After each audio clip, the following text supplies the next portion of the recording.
guys, and then you can look over the information. Anybody And then else got anything on that? Did anybody check in, I know we can't do it yet, but did anybody look and see, if anybody that would do that sound engineering course? No, we're still, I know we can't do it, but we're just still get an getting idea quotes. where. still getting quotes, so I should have something back to give to the board on Monday. So, I had a couple that said they were giving stuff back to me. Okay, One guy was from Lansing, and the other one was Grand Rapids. I know we can't go ahead and get them in here, but Nope. just get an idea, so yeah, so they did get quotes, so. They didn't give me prices, so I just said if I could have them by Monday morning, so I could bring them to the board meeting, that'd be great. So, that's what I'm waiting for, is ones to get back to me, and whatever gets back to me, I'll take it to the board. They probably don't wanna do it. Probably not. That's probably why they're like, I don't want to. It's a hot button subject, don't wanna talk about it. Yep, exactly. Anybody else have anything? Ann, did you have anything you wanted to add about the retreat?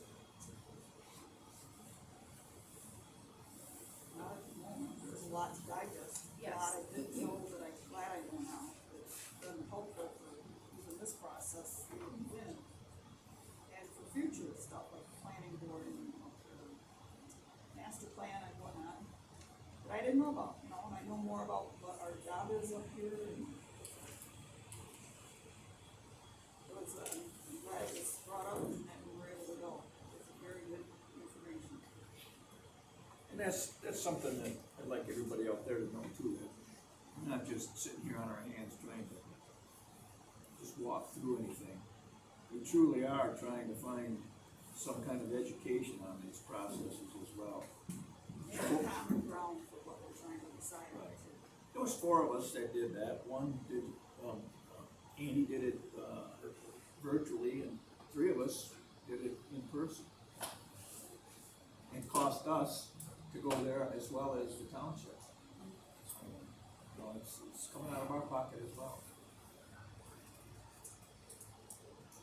Thank you, Andy, for finding out about it.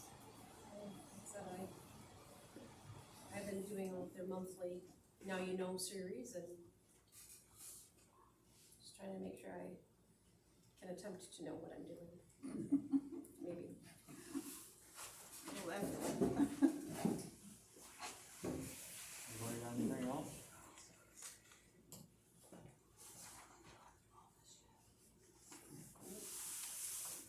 That opens up,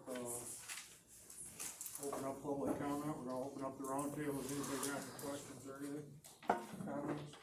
I do. I would like to apologize for my outburst last month. I lost my patience. I will try my best not to do that in the future.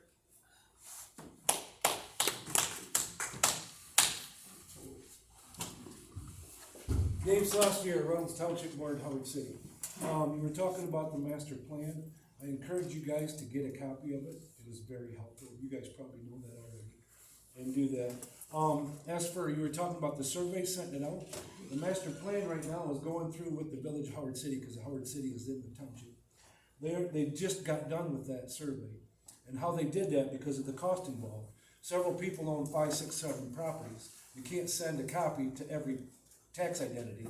So the village of Howard City sent it out with the residents, and most people don't own several properties. I do in the village, and that's how we got it in the mail. It was also available on the village's website. It was also available through Facebook on their website. It was also available through the township website. And you could go onto this and do the survey, and it all came back. We had probably, I'm thinking 20 to 25% response from the people, which really ain't too bad. But that is one way of looking at it, to keep your costs down, rather than send it out to every tax identity if someone owns 5, 6 pieces of property. Now, nothing against how you guys run your board, but you had an outburst, and I heard you, Roger, say, we'll just shut it down. Now, how we do this, like I said, I'm not telling you how to do this to yours. We usually give them a verbal warning. The second one is, you're gonna be asked to leave. The third one, they are asked to leave. The fourth one, call the police. they will be escorted. It's up to you guys. Thank you. Thank you for all the work you guys do. I know it's not a tough, it's not an easy job. Thank you. You want to go out?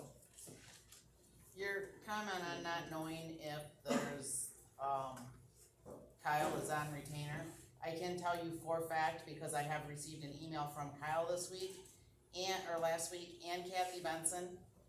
Kyle's was signed John, but you can tell the difference between a John email and a Kyle email.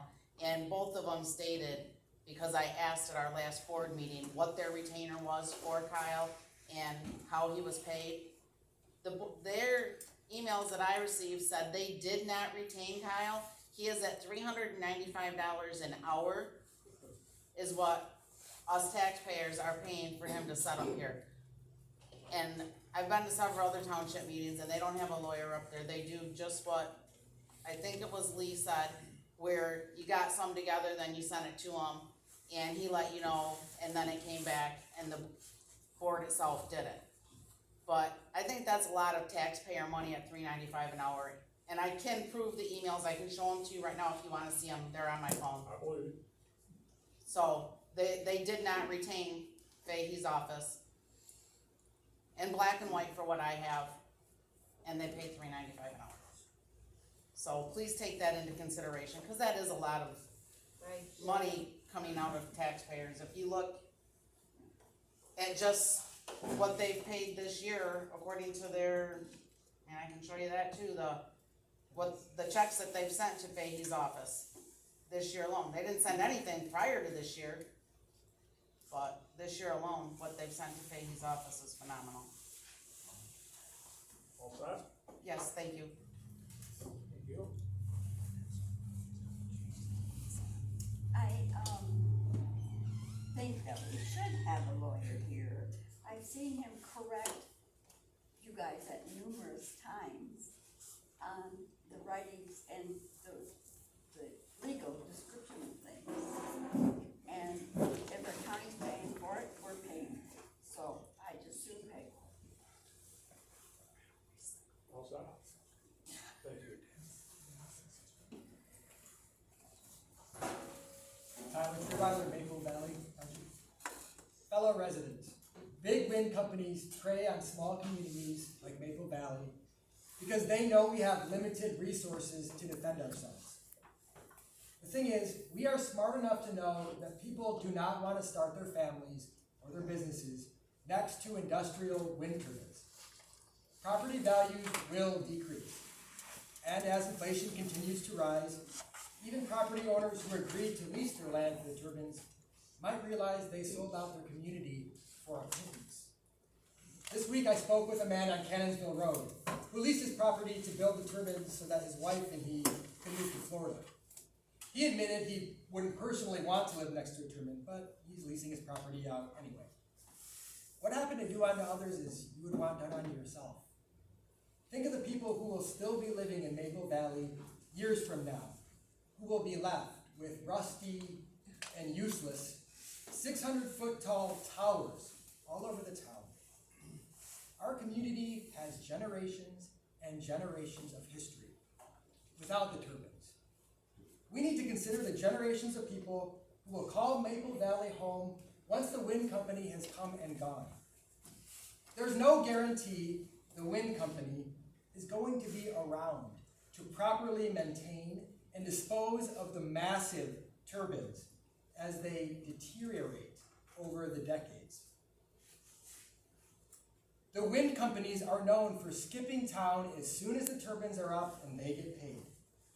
We cannot let our community be invaded by these wolves in sheep's clothing. We must keep praying that our voices will be heard and do everything we can to save Maple Valley from the giant turbines before it's too late.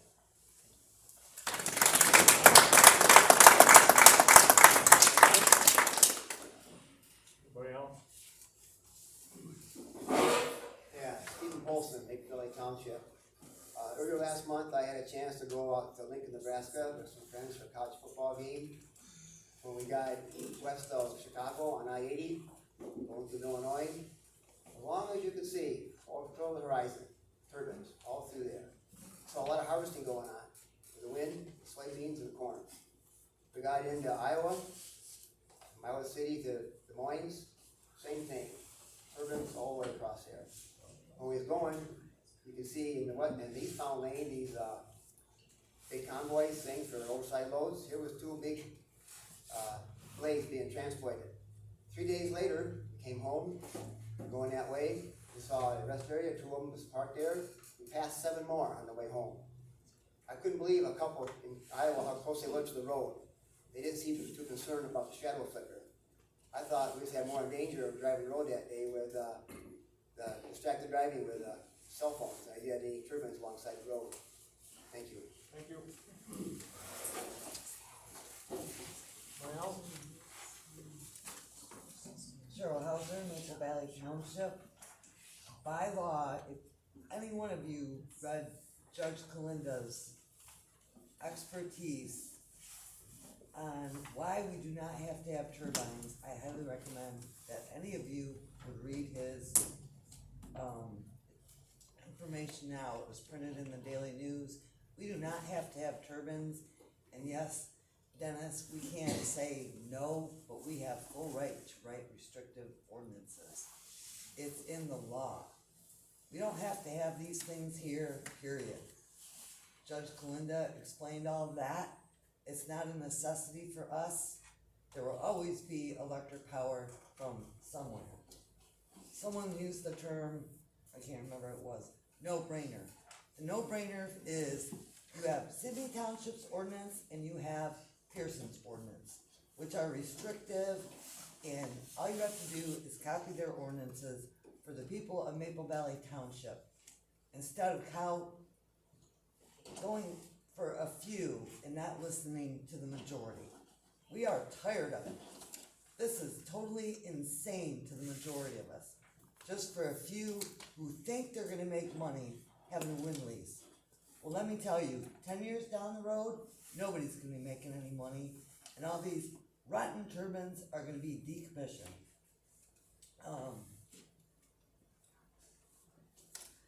Please read Judge Kalinda's circuit court opinion.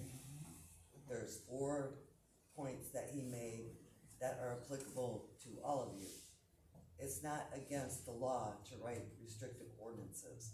There hasn't been any court cases won against the township for writing restrictive ordinances. Period. If you don't think that we, the people, can sue, it's coming. It can come just as much as you think that Apex is gonna sue you. We have rights too. Thank you.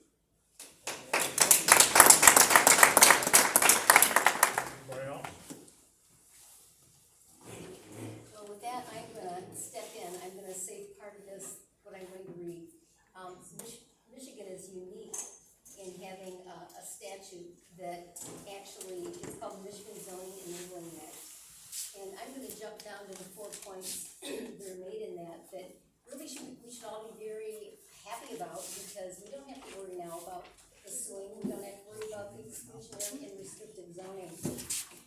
Section 3207 of the Michigan Zoning Enabling Act created a 4-part test, all of which must be met before a claim of exclusionary zoning can prevail against a township. A, the zoning ordinance must totally prohibit an entire class of uses within the township, not just a particular use within that class. This part of the test would only be satisfied if all wind turbines are excluded, not just some. B, there must be a demonstrated need, and this is very important, there must be a demonstrated need for the use, but that need can be met by looking to the surrounding areas within the state of Michigan. For example, the need for a septic waste dump in a township can be met if there are adequate facilities in an adjacent county. And the need for billboards in a city can be met if billboards are allowed in neighboring municipalities. Similarly, a township does not have a demonstrated need for wind turbines if there are adequate sources of electricity from areas outside the township. C, there must be a location within the township where the use can be appropriately located. D, the use must be lawful. 3, aesthetics, how things look, can provide a reasonable basis for zoning regulations. So now we all know, everyone knows, that pretty much everything the pro-wind attorneys have been telling townships in Michigan about exclusionary zoning and the impact of federal court decisions is wrong. The members of every board and planning commission in the Macomb County should pay attention to what Judge Kalenda had to say and stop claiming we'll get sued if they adopt a protective wind ordinance or even an exclusionary wind ordinance. Judge Kalenda is a graduate of the University of Michigan, and he's in Harvard Law School. I'm not going to tell all of his, I'm going to go back to the beginning. A brief summary of what the judge had to say. I just read part of it, but the part I skipped. While federal court decisions applying Michigan law are not binding on Michigan courts are not allowed to ignore them. Federal court decisions are at least considered persuasive to Michigan judges, and Michigan courts are supposed to follow them unless there is a good reason not to. This would apply to the recent U.S. District Court decision of Tuscola Wind 3 LLC versus Almer Charter Township. Thank you. They won.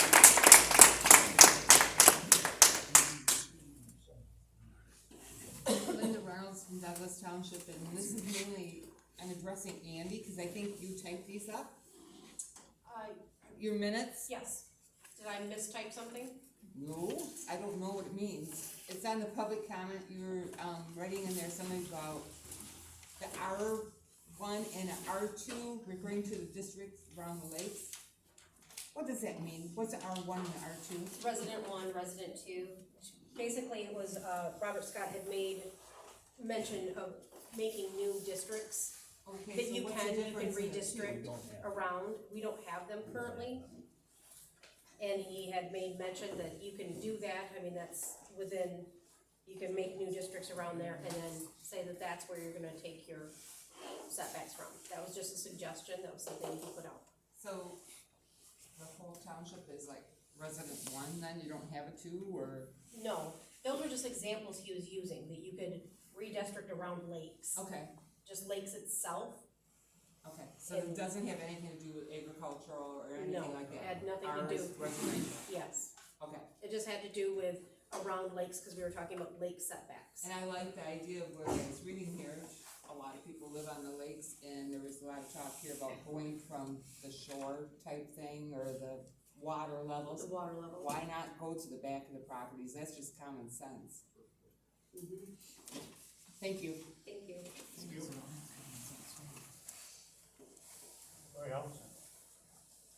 Ashlyn Knoll from Maple Valley Township. I just have a quick question. Do we have a general timeline of what we're hoping to look at? You guys discussed about like surveys and looking at different ordinances and those kind of things. Do you have a general timeline of what you're hoping to reach those particular goals? And if so, are you going to be posting a timeline online? I don't think we have any goals on timeline, so. No, and getting anything posted online is next to impossible. Is it possible to create a timeline of something that can be shown, hey, that this is what we're hoping, even if you don't meet those particular goals, at least you're, hey, this is what we hope to have. Well, that's something that we can look forward to discussing at our December meeting and bring back and talk about it as a commission and see if that's something that we'd like to do. I guess we ought to emphasize that we shouldn't be answering questions. If you do have a question, we'd like to hear from you after the meeting. Okay? It can be emailed to the township and then we forward it on to us. Perfect, sounds good, thanks. That was it? Okay, thank you.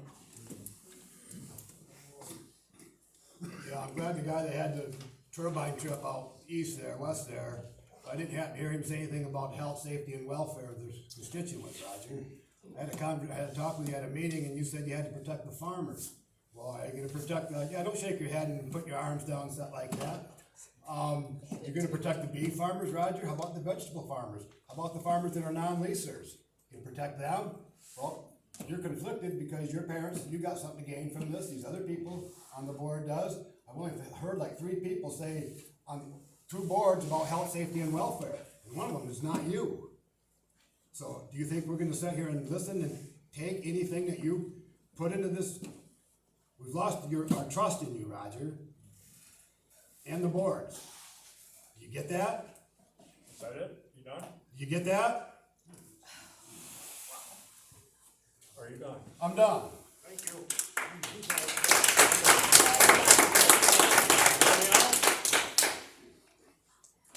Robin Polson, Maple Valley. I was at another, township meeting the other night, and a young lady was there that is a seed corn salesperson. And she stood up and talked about farmers in Isabella and Gratiot County, signers that have turbines already. And they are not very happy, and they would never do it again. This year's product, they've only been running for 1 year. And this year's production in their corn and their beans, 1,000 feet from one turbine, was atrocious. They had no bushels of nothing. And so the seed corn people came over there, and they took 10 stalks from different rows at the end of the field, and 10 stalks from 1,000 feet from the one that was by the turbine. The ones that were by the turbines had maybe like that of the roots to the corn. No ears on the corn, mind you. And that down there was just like it normally should be. I think that, I don't think the farmers have really stopped to think about farming up close to a turbine, what it's gonna do to their production. I do believe they're probably gonna be quite sorry after they find out. And yeah, Albert was at that meeting. He couldn't crawl on his hands and knees fast enough to get to that young lady and question her. Because, he wanted to find out who she was, where she was from, who she worked for. It didn't work. He still don't know. That's it. Anybody else? Vicky? Hi, Vicky Douglas, Maple Valley. Thank God you're still working on this ordinance. And I would like to also talk about the lake setback. You have so far in your ordinance a half a mile. I remember in the beginning of all this, I was at a meeting and I requested 5 miles. And I got laughter.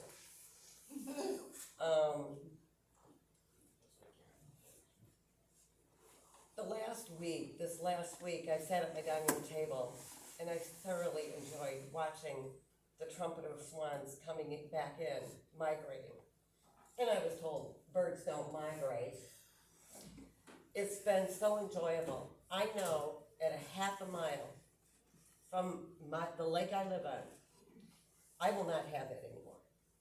I am very concerned on the wildlife, the bees, the crops that Robin just spoke of. That feeds us. The corn feeds our animals. I'm very concerned about that. I know that somebody had mentioned 2.5 mile setback. I would be willing to compromise based on your master plan of your lakes. If you would reconsider and put a 2 mile setback. And I'm here to say that even on that one little thing in the ordinance, I'll go out and get signatures against this to referendum it. I did it before, after 3 weeks having a total knee replacement, and I won't get my surgery on my other knee until this thing is settled. Because if it goes the way a half a mile and some of the different things you have, my house is going up for sale. Immediately. Because I don't want to lose up to 40% of the sale value of my home. I want to hurry up and sell it before anybody knows that turbines might go in across my road, or across the woods, or at the end of the lake. I will be surrounded. I will have no more migrating waterfowl at my lake. So I'm just letting you know, I'm requesting that you change your setback to the lakes to 2 miles. And that's it. Thank you.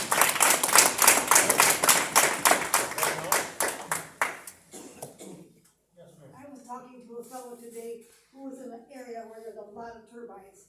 The only dead birds he saw were ones along the road that had got hit by cars. That's because they pick them out.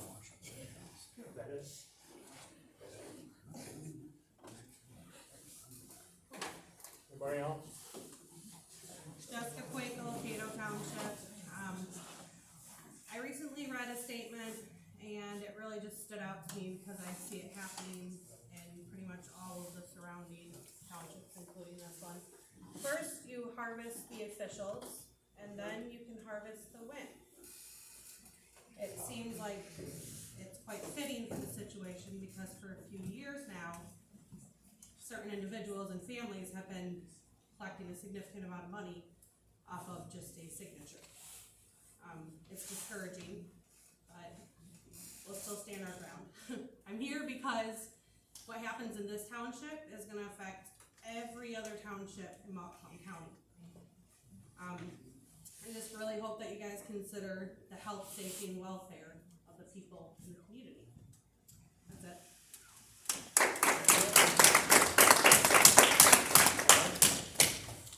I would piggyback on health, safety, and welfare. I don't know if you guys are aware of the dangers of these turbines. They're dangerous. A 400-foot turbine can throw blade and ice for up to 1,800 feet. You have blade failure that can land on homes. Those can be thrown up to 2,600 feet. You have fires. Fires, sometimes those blades are spinning, and those blades will throw fire debris, can catch the surrounding area on fire. Then you have collapse, tons of steel coming down to the ground. And where do all these turbines end up? They end up in a landfill. It's not very green, and it's very dangerous. The calculation I gave you for a 300-foot turbine with a 100-foot blade was done by a professor at Reuters University, a professor of astrology and physics. I can't do the math that far. These are gonna be 200 feet, maybe 300 feet with longer blades. I challenge anyone to do the math equation, but what we know by that math equation is that if you do not put setbacks from tip height at 4 times, you are endangering this community. Thank you.